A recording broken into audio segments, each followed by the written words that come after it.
shot, and I just don't think it happened early this year. But from all indications, you're right. There, the for whatever reason, I think right now, from now to the end of the season, the food plots are green. You had a little rain, a couple weeks ago. We got some and rain, maybe just enough. Most of the food plots I've seen are they made it. They came up, Right, and then right. some extra moisture. I bet it's going to be good hunting over food plots too. From now on. Well, I think it really is. Of course, a lot of places had just a tremendous acorn crop, and those deer did not have to move very far at all, to fill their bellies, kind of thing. And with the little bit of rains that we've had scattered around, and the acorns starting to play out, now the food plots because of the rain, particularly if people have been fertilizing a little bit. I tell you what, they're going to be drawing a lot of deer here in the next several weeks because oh my gosh, a lot of places. Well, some places, I guess they're listening to us on the internet through our podcast. Yep. The hunts are over with or about to be, and those kind of things. But a lot of places, this hunting season goes on for a long time, and as those bucks get out of that rut, they're going to be hungry. But Mm-hmm. so food sources are always going to be a good place to hunt. You bet they are, Larry. And I always try, and you and I both try to remember that, we're in Texas and we hunt other places too. Larry especially does, but hunt up in Oklahoma quite a bit at the Choctaw Hunting Lodge too. But I try to, we try to keep in mind that people listening on all the great radio stations and from northern Arkansas to South Texas now, and even over in Georgia, folks listen to on the radio. But after our stations run it, this thing becomes a podcast. The four segments, and Catfish Radio is the podcast name with Luke Clayton and Friends. That's us. So people are listening to the pod. They listen to podcasts all over the world. So we try to keep it, yeah, Texas based, yes, because that's where we are and where we spend most of our time hunting. But yeah, there's places where I guess the rut is a done deal, Larry. Across North America, right, or pretty much wrapped up. Well, it kind of depends, and Yeah. normally I'd say, yeah, a lot of areas the rut's been passed, but that rut seems to be going on very strong. And of course, a lot of our guys that listen to us on the radio stations, uh, I had talked to several of those, and they do hunt like you and I do. They hunt not only just right close to home. A lot of these guys travel great distances, Mm-hmm. particularly when it comes to whitetail deer and mule deer and some of these other things, but particularly with whitetail deer. And that brings up a topic I need to address very quickly is that if you love to hunt and love the outdoors, you really need to be a member of the Dallas Safari Club with DSC, which is Conservation Education and Hunter Advocacy. And to learn more about it, they can go to biggame.org. And of course, I've been hunting quite a bit this year and using a lot of Hornady ammo. We have. I've Yep. put several deer into the freezer, if you Mm-hmm. will. And of course, they're accurate, deadly, and dependable. And then we've been using Vineyard Max. I just got off of my lease where I've got a bunch of it out. I'm telling you what, that those deer came into it, and then I've got one or two more hunts coming up here very quickly right after. I'll be leaving here in a day or two out in the western part of the state for the Little Kerman Mountain Whitetail. And while I'm out there, I've got a Mossberg rifle and a 7mm PRC, of course, Hornady ammo, and the Stealth Vision scopes that we use. So, you know, all those things, and I need to mention those too because of them, I get to be on the show, and I really appreciate all that. All those great sponsors, kind of thing. But those are good products that people can use, and people are using pretty much all the time anyway. But with that being said, there's a lot of hunting still to happen between now and the end of the year, and even into the first of the year, because particularly some of these areas have late muzzleloader seasons, and as we do in Texas, and a late doe season as we do in Texas, and we've got a hunt planned on my lease with Palm Moore, for does come Mm-hmm. January as well too. So Yeah. there's a lot of hunting to be had. There is. I'm looking forward to it. I have the CVA 50 caliber muzzle loader, the Optima, and I break that thing out. Even some of the places you can hunt throughout the year on the managed leases, and we're have access to a couple of those where we can hunt. You can hunt with a crossbow if you wanted to in February, whatever. But I always like to break that muzzleloader out in January. And, some of the places that is the season. And that would be the case, I'm not sure up there in Montague, but that's what I'll be using that CVA muzzleloader. Well, there is, in that area, there is, I think, a late muzzleloader season, but there's also a late doe season that lets you use pretty much everything you want to. And, I've hunted the handguns this year as well, too. Yeah, you have. I've taken some really nice animals with those Taurus guns, but raising hunters. But that, to me, when we have that hunt, that's going to pretty much be a handgun hunt only as far as I'm concerned. To get you and Jeff out there during the middle part of the day, and we'll play around with those things and let you see how far you can hit something with them. I'd like to do that. I enjoy shooting shooting the handguns. You're the reason that I shot a wild hog with one, the Thompson Center. It was a 730 Waters. You've heard me tell this story 1,000 times, but I was watching you on TV and I said, I got to get one of those. I've never thought about shooting. And I had a Simmons scope on it, back in the day. Sir. 730 Waters, and I shot a hog at 81 yards. I was up in a ladder stand of all things. It's another story. You've heard it so many times. But, handgun, I always enjoyed it. I do. But, people ask me, why do you I've had people say, well, what do you hunt with? I hunt with an air rifle. And to me, staying proficient with a compound bow, and I shoot my bow throughout the year. Yeah. I do. An air rifle, a muzzleloader, a centerfire, pistol. I don't shoot handguns. I don't even. Well, I've got handguns, but not one I can hunt with. But right. I've done it all like that, and to me, it's just fun. Learning new things, because each one of them has got its little idiosyncrasies. Like a muzzleloader, you got a whole different program you got to learn what it'll do, what it won't do, and definitely the air rifles. So it's all fun. Larry, I'd like you to. We've just kind of got started today. Let's come back in the next segment. We'll have to take a little break here, and let's continue some fun hunting talk. What do you say? I would love to do that, Luke. Thank you. Let's do it. Okay, so we'll take a little break, folks, and we'll be right back. Folks, I want to introduce you to Vineyard Max. Now, this is an awesome deer attractant, a food attractant that's made with hammer-milled grape skin, dried hammer-milled grape skins. It has a mixture of rice bran and also corn chops. Very effective. Deer can smell the scent of grapes from a long way, and it brings them in. I've used it in West Texas out with Larry Weishuhn, and we were out there where deer are not even exposed to grapes, and they came right in. Also, Vineyard Max has a very good line of game and fish feeders. Check them out online, vineyardmax.net. Well, friends, Mr. Larry Weishuhn is going to tell you about the finest hunting optics that we have ever found. Look, these are called Stealth Vision. They come from Crockett, Texas. Dr. John McCall developed them. They're 34 millimeter tubes as opposed to the narrower tubes, so more light transmission. They have a little green light that comes on. That scope is leveled because that's when you want to pull the trigger. They have an optional lighted reticle as well, too, and a whole lot of other products. And folks can learn more about them by going to stealthvision.com.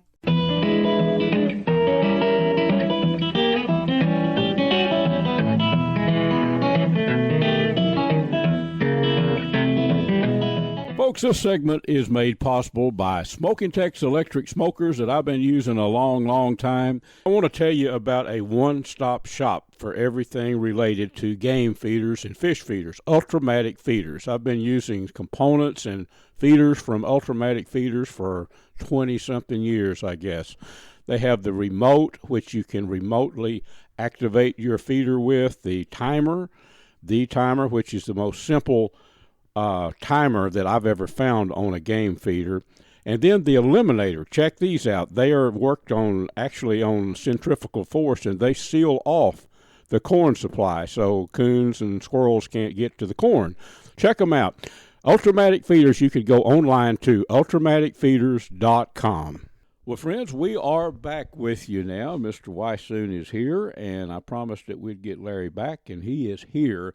Larry, you and I, a couple of weeks ago, we had a fun short hunt. I had to get back home pretty quick up at the Choctaw Hunting Lodge up in southeast Oklahoma. I'm going to tell a little bit later in today's show about a kind of a comical turnip cooking that we did up there with Dusty Vickery, but you and I'll stick with the hunting part. But stay tuned, folks. I want to tell you something about turnips and food plots later in the show. But so yeah, my goal was to get an oryx. I'd never shot an oryx, Larry. I had never eaten oryx meat until the night that evening meal that Nicole, who's the wife of Dusty Vickery. Nicole manages the lodge and all, and Dusty is the manager of the Choctaw Hunting Lodge. So she cooked some of that oryx, and that made, I wanted one bad. I wanted to get one, but after that, that as they say, lit a fire of desire on me. That is the best meat. And I am not kidding. Some people say, well, I love squirrel. I love rabbit. I do too. But I've eaten a lot of game meat. I like that better than any meat that I've ever had, Larry. That oryx is unreal, Look, it truly is. And of course, the oryx that they have on the Choctaw are the scimitar oryx kind of thing, or that particular subspecies, if you will. They're from the northern Sahara. They have not very heavy horns, but they're true horns, and they're long, and they kind of curve back like a scimitar sword would kind of thing. Yeah. And as a result, they're beautiful. They've got kind of a russet, shoulders and neck, and then white, and they're actually a whole lot more in Texas than there are anywhere else in the world, including where they're originally from. They're from the northern Sahara, but the food or the meat from those, I guess I should say, like all the oryx species, I've had the opportunity to hunt Gemsbok, which is a lot of people call it a giant oryx, and their horns go straight up, and they're kind of gray with like a black and white cross on their face. Yeah, seen pictures of them. Yep. Yes, sir. And they're absolutely delicious. I've eaten them cooked so many different ways in Africa. But this scimitar oryx, I was fortunate. I've hunted them a couple of times way down south with Wildlife Systems down on part of that old King Ranch, what we just collectively call the King Ranch country, in the very southern part of Texas. And the meat from those things is out of this world good. I've had people say, I'd ask them, I said, what's your favorite? And they go, man, I love elk. That's the best there is. And I've met moose. Oh my gosh. Or, you name the species of a big game. And then they'll eat that scimitar oryx and they go, oh my God, this is the best meat I've ever had. And the beauty of it is, I've shot old bulls, and I've shot, a couple of younger things that we actually shot for meat years and years ago. And my gracious, even on those old bulls, there's no taint of any kind of, like an old rutting whitetail might have, right. No, I'm trying to say, I guess it's trying to say his gamey flavor. Yeah, right. But they are out of this world, good to eat. And the Choctaw has got a bunch of them there in their what they call their estate pasture, which is a high fence. And actually, I think there's going to be a kind of a special run on some of those as far as pricing is concerned. So somebody might want to get in touch with particularly with the ones that have a broken horn, because they do fight quite a bit, and they're you can have a taxidermist put one back if you happen to shoot one with a broken horn. You could have a taxidermist put another one on there to where it looked like an absolutely fantastic mount on the wall. But the best part of those is when you put them on the plate to eat. That's it, Larry. In just a bit, I'd like to tell about our hunt, how it unfolded, but. Telling the cows from the bulls or what, that's something I haven't even. They all are about the same size that it seems to me like. Maybe some were a little smaller, but I think there was maybe some younger ones in there. I don't know. There were, and it's really really tough. You really Okay, need to look at them really I got you. closely. Yeah. The bulls will have a little bit more massive kind of antlers, Mm-hmm. but for the most part, you need to look for that penis sheath underneath. Yeah, that's it. That's really the only way that you can really tell for Oh, sure okay. if there are a bunch of them standing out there. And and they do. They're very much a herd animal, so Mm-hmm. they're always pretty darn close together. And that particular hunt that we were, it was a tough hunt It was. in terms, It was. because normally the areas where we sat and watched, I've sat that same spot many times, and I've always seen the Seminole oryx come in to feed late in the afternoon. Of Yeah. course, one afternoon I've got Mr. Luke Clayton with me sitting in that blind trying to film a show for a Sportsman's Life. Guess what? They didn't show up. And that's right. We did. We sat there until dark, and and uh Yes. and okay. So I was using it's a big 51 caliber air rifle. It's called a Tex Right. Rex.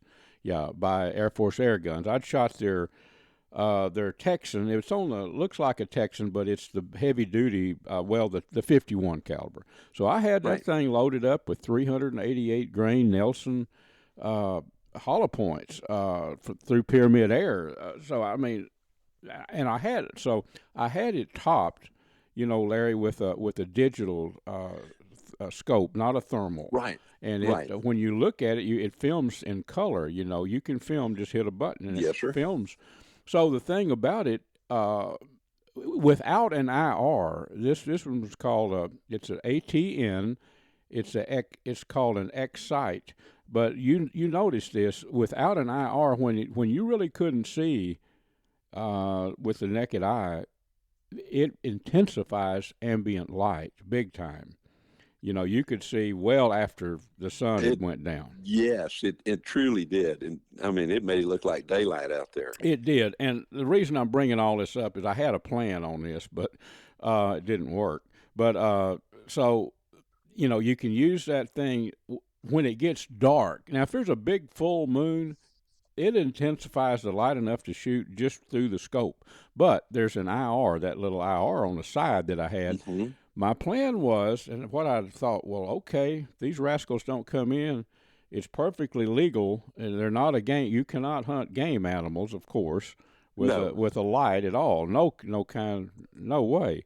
There's a shooting hours. You have to adhere to that. But exotics, hogs, whatever, you can. And I was thinking, well, maybe, just maybe, before Dusty comes and picks us up, they'll come running in, and I can hit that IR. But it didn't work out that way. So It didn't work out that so way we this had to time. go back in, or we got to go back in and eat that hamburger steak that Nicole makes but with ground. She said this was an oryx that was taken earlier. Ground meat.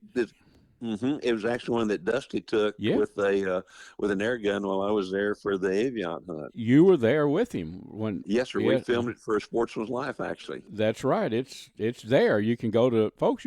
A Sportsman's Life on Carbon TV or on YouTube. Check it out. You can watch that hunt.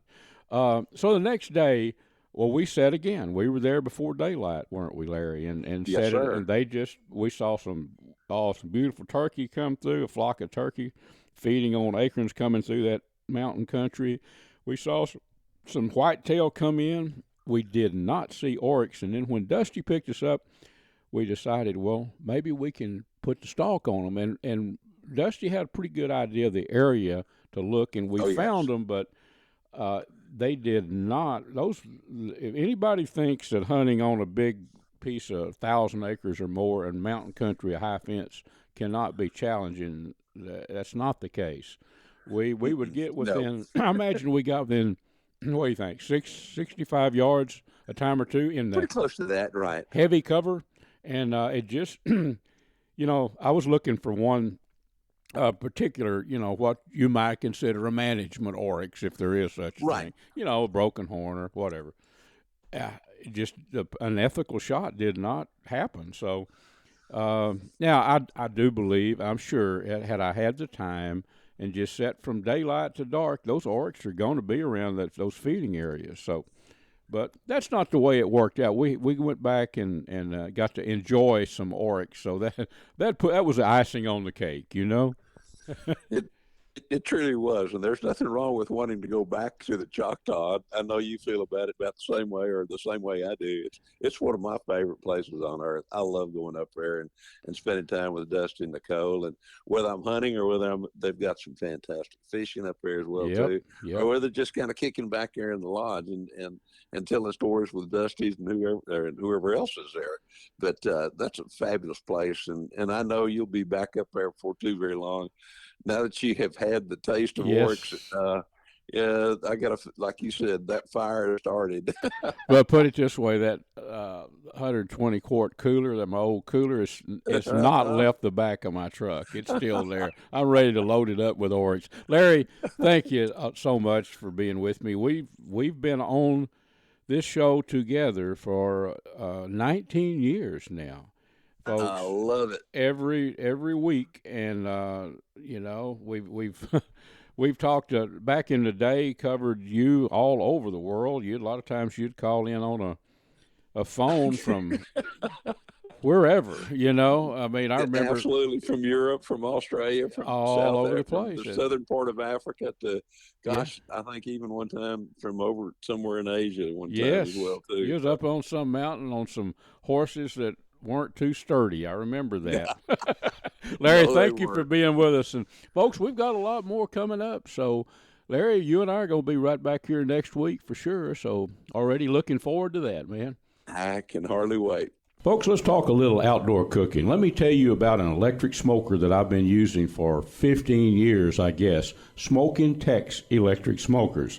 If you're tired of staying up all night keeping that wood fire burning when you're barbecuing, give Smoking Tex a try. They're made to last a lifetime. You can check them out at smokingtex.com. That's SMOKINTEX.com.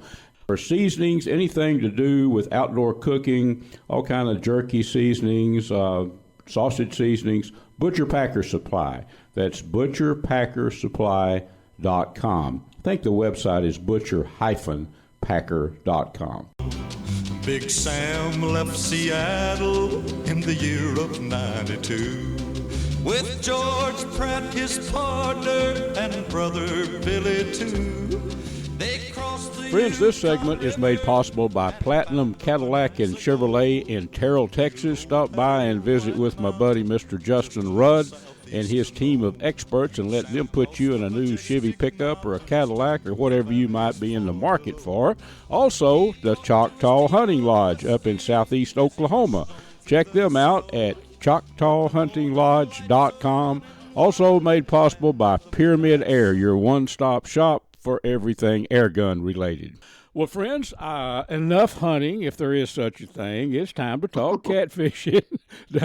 Our buddy David Hanson down at Lake Tawakoni is standing by, and had David on 3 or 4 weeks ago, something like that. But the winter blue catfish bite, traditionally, this is it. I mean, David, thanks for being here. It's about Thanksgiving time. It's time. That's traditionally in years past where the big ones start biting down there at Tawakoni, the big blue catfish, right? Absolutely. This is the time that the water temperature starts dropping. Of course, the days are shorter, and those fish are on feed. And when you get on them, you're locked in, and the number of big fish I'm not seeing like I'd like right now. But the number of quality fish, up to from 10 to 20 pounds, is just phenomenal on this lake. And, in the past, we've had some of that where they thinned out. And over the last 2 years, I've seen it just get better and better. The lake is just phenomenal. There's no better way to put it, David. And to me, I guess everybody's different fishing or hunting or whatever you're doing. But to me, if given the choice of catching a bunch of fish between 8 and 15 pounds, which is big old catfish. Back in the day when we fished, it would have been considered some really big ones. But I get it. There's a lot of 40, 60, 70 pounders out there. But given the choice, I had rather fish for fish that size, which are big catfish. I think most of our listeners will agree. I'd rather catch a bunch of those than go out there and catch 140-pounder. But I know there are people that, because I've caught 40-pounders, a lot of them with you, Absolutely. But I don't know. It just, you've got some, you take a 10-pound blue catfish or 12 or 8 or 6. All those are, I can't tell any difference when they're in the frying pan. They all are tasty.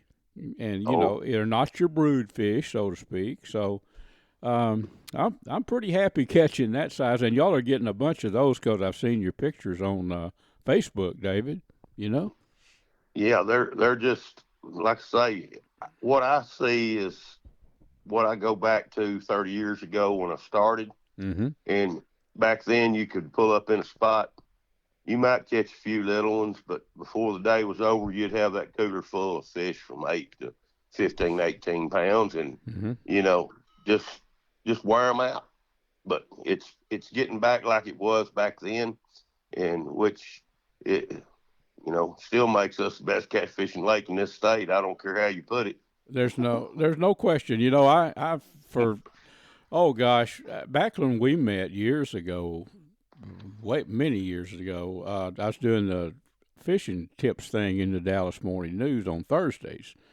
And I remember those days, and I remember fishing with you back then. I mean, we'd catch some big ones, no question about it. I think I caught a 53-pounder, the biggest I've ever caught with you one time in shallow water. But we would catch a whole bunch of, I'd always tickle to death because I'd get to stock up for 3 or 4 months on fish fries. I'd bring back all those what we call eater fish. Well, David, right now, so we're going into winter. I mean, it's at the end of November, Thanksgiving time. I know I fished with you enough to know that sometimes even in the winter you catch them shallow water, 3 foot sometime. But as a rule, I don't guess there is a hard, fast rule. It all is the wind, the water temperature dictates where you're going to find them, doesn't it? Yes. Uh-huh. Anytime that south wind blows like it has this last few days and last week or so, all you got to do is go where that wind's blowing and hitting the bank. You're going to catch fish. You may not catch all big ones, but I guarantee if you're looking for action, they're there. Just get on for instance, a windy point, right? Absolutely. A windy point adjacent to with shallow flat out in front of it, where that wind's beating across them flats. Those fish are in there just scooping everything up. Just recently, I was out by myself and fishing in the back of a large cove where that wind been blowing in foot. I was sitting in 1.5 foot water, so in shallower, and I was having, I caught 2 largemouth bass. My cork was so shallow, the bait was just almost on top of the water. Yeah. The bass were in there. I caught no telling how many catfish from 5 to 20 pounds. Well, I caught my limit just a short while. Matter of fact, 25. Throwed fish back.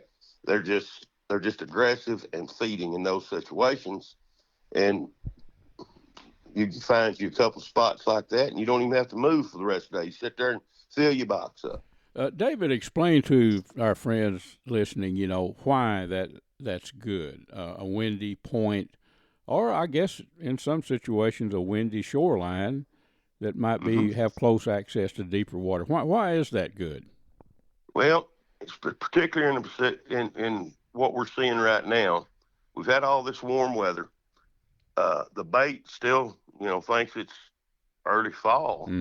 Warm, the water temperature up shallow is still up around this time of day, getting on up into 70, low 70s, and the bait fish are just flocking to it.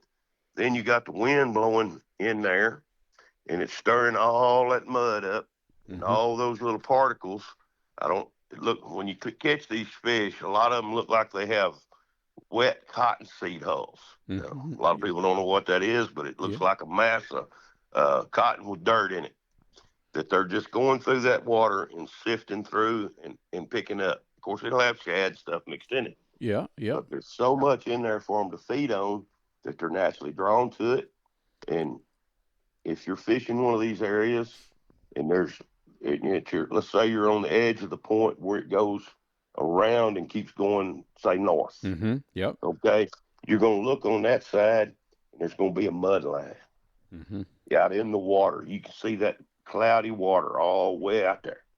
Those fish will be in that as well. They like that water coming around those ends of those windy points as much as they do actually up on the edge of away from it. Yeah, yeah. But they're in there they're skimming everything, and it's amazing to watch sometimes because you'll see the shad flipping. Then here come the birds. Mm-hmm. Mm-hmm. Well, you see them shad flipping, them birds hitting the water. Well, all of a sudden your baits go to getting stripped. Well, it's the sand bass that come through. Mm-hmm. Stripped all your baits, rebait, throw back out there, and then birds and stuff move off. The catfish just get right back on one right after the other. And it's Mother Nature. You watch what's going on. And yeah. You see these things, and it's really amazing. But if you can find spots like that, especially right now, well, till the water just gets so frigid that you think, well, we're going to have to move out in deeper water. Mm-hmm. There will still be fish on those points. Yeah. David, I've often wondered, too, say you've got a long point with say, a south wind blowing into it. So you know where to look. Well, you go around the end of that, what you just described, I've seen it happen a bunch of times, but, yeah, you'll catch fish right there up toward the bank of that point. Mm-hmm. I get that, the south bank there. But like you said, you go around. I just wonder, there's current that we can't see, or there is current, especially with a good wind. I wonder if those fish are hanging on the downwind side of that and catching bait and stuff as it goes around the point. It could be.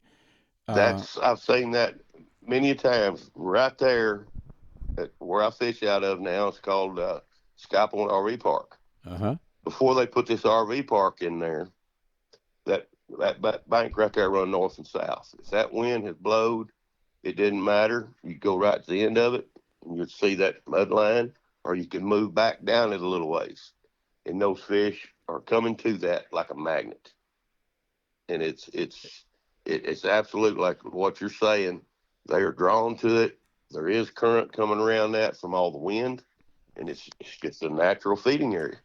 Yeah. David, I don't know. I've been following fishing and talking so many years to people like you that make their living. It's been there and done it 1,000 times. But the late Johnny Prosell, he was a friend of mine. He's passed away several years ago. But he fished at Hubbard a lot. I remember Johnny telling me, now this is for hybrids and sand bass, Mm-hmm. I remember Johnny telling me years ago, he says, think of it like, this was back in the day of the X16 paper graph, by the way. Yeah, you know what I'm talking about. There was no, you've used them. I hadn't used it, but I've got one here that was my uncle's. I can remember him using it. I'll be darned. Well, I was there when they were popular, the Mm-hmm. stylist on that thing, and it actually drew plotted it was a graph. It actually plotted on paper. Anyway, Johnny said he was plotting a hump out there in the lower lake. He said, look at this. Now, I want to show you something that's very important. He said, you see where all these little blips are on the downwind side of these? This is submerged underwater humps. He said, those fish, the bait fish is pushed up against the windward side of these points. They're holding there, big pods of them, and these marks on the downwind side of these submerged points are stripers and sand bass and stuff, hybrids. And I learned that. It's the same with a horizontal above water structure too. Mm-hmm. All that is interesting stuff. It's like you say, it's nature, and I don't think you'd learn that kind of thing unless you experienced it. Unless you were out there and did it. I doubt if I'd have ever figured that out without being told. I mean, So well. The best bait in the wintertime, I already know the answer, but tell our friends what you if you had your choice, what you'd prefer for these big blue catfish or eater blues. Yeah, shad is always your go-to. Yep. But at this point right now, anything that you can get a hold of that's legal, not a game fish, Mm-hmm. don't pass it up. Because in these windy situations, a lot of times it doesn't matter what you throw. Mm-hmm. You know, Yep. they're so active that when this, and I'll say this, and people think I'm crazy, but a lot of times the reaction to your bait hitting the water, your weight, your rig hitting the water, causes a reaction from the fish immediately. Yep. It's a reaction thing, and it doesn't matter at that point what kind of bait you got on there. I believe Now, it. Yep. You know, there's days that you want something extremely smelly and bloody, Mm-hmm. you know, and you can't ever go wrong with that. But if I was going to drift fish, I would use, hand-sized baits. Mm-hmm. Would you cut them? Tell us how you'd rig them. Oh, David. I'd cut the bait. Yeah, I'd cut the bait so it would leave the scent trail. Big shad, weigh a pound. I'd cut him in half. Mm-hmm. At an angle, so all his guts stay in the pocket, and all the smell is there, and just you drag them around out there and mark. If you're marking fish, just be patient because you're gonna catch one. Wait till that rod bends down. Several. Bends down to bends to the water, and then crank it. Don't yank it, right? I mean, crank that reel. David, I've always enjoy having you, and I know our friends do too. Listening to you, you're the most veteran guide out there at Tawakoni that I'm aware of. I think I'm right. You've been doing it so long, and you just learn stuff. How do people contact guide David Hanson if they want to get out there and get them some winter blue catfish? You can reach me anytime on my cell phone at 903-268-7391. David, thanks a lot, buddy. And folks, you can always go to the catfishradio.org, and I can put you in contact with David or any of our other friends. For about the past decade, I've been hunting editor for Airgun Hobbyist magazine. I think the only magazine devoted strictly to airgun shooting and hunting in the country. Well, in that length of time, I've learned quite a bit about big bore air guns and smaller calibers too. A spot to go to that if you're interested in air guns, you need to know about Pyramid Air. The website is PYRAMYD, pyramidair.com. They have anything and everything you need from the guns themselves, the big bores or the smaller calibers to the accessories. Just remember pyramidair.com, and there's a number when you get on the website if you need to call and talk to somebody. Give them a buzz, and they can fill you in on little details that you might need to know about shooting or hunting with big bore air guns. The snowflakes fall as winter comes, and time just seems to fly. Friends, this segment is brought to us by CVA muzzleloaders. In my opinion, the very best muzzleloaders in the world, the ones that I shoot. You can check them out online, cva.com. Kubi's Wild Game Processing and Kubi's Restaurant in Dallas, and Vineyard Max, maker of some awesome deer attractant and some very fine game feeders and fish feeders, located down in Nacogdoches, Texas. Check them out at vineyardmax.net. Folks, I want to introduce you to some good friends of mine at Dash for Cash Pawn Shop in Seagoville, Texas, located at 133 Hall Street. The phone number is 972-287-3121. Go by there and talk with Gary or Randy, the owner. They're great people. They've got some great prices. Again, that's the Dash for Cash Pawn Shop, Seagoville, Texas, 972-287-3121. Friends, this is Luke. I hope you've enjoyed our show thus far. We have a little extra time in today's show, and on those shows, I like to share a little information with you. Some of it's funny, some of it may be helpful. How many of you out there today are camp cooks, or at least do some cooking at deer camp? Raise your hands. Wish I could see all the hands going up, because I've got a feeling that most of you that hunt deer, at least at some point, are designated camp cooks. Well, I'm an old camp cook from way back. I've cooked from the wilds of Canada to Mexico, and I just enjoy cooking, but I don't like to come in after a deer hunt at dark and start preparing a big meal. I usually cook things up ahead of time so they're ready. Okay, you might think this is kind of comical, and really it is in a way. Turnips. A lot of food plots have turnips in them. Actually, most people, at least in eastern Texas, North Texas, they plant a few turnips in with their winter food plot. Deer love them. They get a sugar content, I've heard and read, when they mature. Turnips are awesome eating. Now, my buddies, the Cottons over in Kaufman County, they grow turnips every year, and they used to get a kick out of me. Well, I'd be hunting deer. If I didn't shoot one in the evening, I'd be out there with a flashlight when they come to pick me up, pulling turnips. Well, most people over, say, the age of 50 enjoyed eating turnips when they were younger. For some reason, most young folks have never eaten a turnip. Now, turnip greens are one thing. I love them. And a lot of people, when I grew up, my mother would put chopped up turnips in with the turnip greens. It's really good, good meal. But I like straight turnips, and I bet you do too, if you've had them cooked the way I'm going to tell you how to cook them. But the Cottons really got a kick out of me picking these turnips with a flashlight. They that's one of our favorite things to laugh about. So honestly, just past couple of weeks ago, I was up at the Choctaw Hunting Lodge, and guess what? Dusty Vickery, the manager up there, he says he knew that people kidded me about turnips and that I liked turnips. So he said, let me show you something. He took me over to a spot with, it must have been 3 or 4 acres of turnips, big ones, little, all kind of purple top turnips. And he says, Luke, I hear you like turnips. I said, yeah, you better believe I do, but turnips planted this year, this fall, they're not even starting to get mature yet.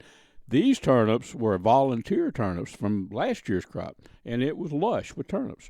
So he said, I'm going to give you some picking. You can pick all you want to take back home with you, but right now we're going to pick some for dinner tonight if you know how to cook them. I said, you better believe. He said, my grandmother could cook turnips so good.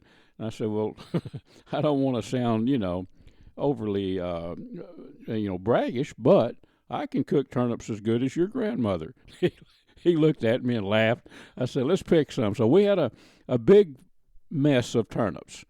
Peeled them, chopped them up, just like you were going to cook mashed potatoes. Cut them in pieces, put them in a pot with a lid on them, some salt, and let them cook until they were done but not fall apart tender. We don't want mashed turnips. We want them to stay together when you eat them. So we let them cook. If you put a lid on that pot, they'll cook a whole lot faster. That's a tip for you. So get them where they're done, and then you want to reduce most of the moisture, and that it'll boil away. But if you don't want them to be real. A lot of extra water in the pot. So drain that water, put some butter in there, and then sugar. That's the key. Put some sugar in there with those turnips, and salt them to taste. And I'm going to tell you, folks, if you want to become the camp cook hero, and you have a food plot on your place with turnips, if not, next year when you plant, make sure and incorporate some turnip seed in there with those all the other plants that you're going to plant for the deer. Because I'll tell you, most people like turnips. I can see why the deer come to them, but most people at camp or at home. So on the way out of the Choctaw hunting, I was up there hunting in Oryx, and I wasn't successful. Oryx is a big high fenced area of over 1,000 acres. And these are really wary critters. I didn't get an ethical shot. I was using an air gun, an air rifle, a Tex Rex by Air Force Air Guns, 51 caliber. And, you out to 75 yards, I feel very comfortable with it. It's plenty powerful, shooting a 388 grain Nelson Specialty Ammo bullet hollow point. So it's it'll do the job. But I just didn't get a shot that I felt comfortable with. They didn't come to feeding areas, and we had Dusty and I and Larry Weishuhn. We did some stalking and got within easy shooting distance, but it was in the woods, and the shot just wasn't ethical. But that evening meal there at the Choctaw Hunting Lodge, Nicole Vickery, she's an awesome cook. She had I got to taste my first oryx. It was ground meat, hamburger steaks that I call it her signature item, but they're smothered with gravy and mashed potatoes. And Dusty and I turned out some really, really good stewed turnips. They were they went over really, really big at dinner. And I told Dusty another tip on turnips. They are great hot. When you cook them, they're really good. If you want some really good turnips, just let them sit in that pot for a few hours or put them in the refrigerator. The next day, I don't know, they just absorb the butter and the salt and the sugar, whatever. But that's our tip for the week. And I don't know what other radio show you're going to get this kind of information. But trust me, if you have some guys around camp and you have some turnips, you can become an instant chef there if you'll follow my instructions. Folks, I've enjoyed being with you. I know our guests, most of them are good friends. And remember, after these great radio stations run this show that you're listening to, it becomes a podcast, and it's Catfish Radio with Luke Clayton and Friends. We try to keep it like we're visiting with a lot of friends, and that's the way I look at it, really. Many of the people I know all of them are very knowledgeable. A lot of them are guides, outfitters, fishing guides, you name it, but try to get folks on that share my passion for the outdoors. So the website for the radio show is catfishradio.org. You can go there, and if you miss some of the sponsors or whatever, you can go on there, and everything's listed there at catfishradio.org. Folks, thanks a lot for being with us. Make sure next week tune in at the very same time. We're going to have some more fun right here. Folks, that about wraps our show up for this week. I've enjoyed being with you, and I hope you had a good time, too. And, folks, we're also brought to you by the Choctaw Hunting Lodge up in southeast Oklahoma, located about, 45 minutes west of Hugo, Oklahoma, owned by the Choctaw Nation. It's about 45,000 acres of awesome mountain, country, hills, valleys, loaded with game. Lots of eastern turkey, and they do eastern turkey hunts if you're looking for a spot to hunt turkey in the spring.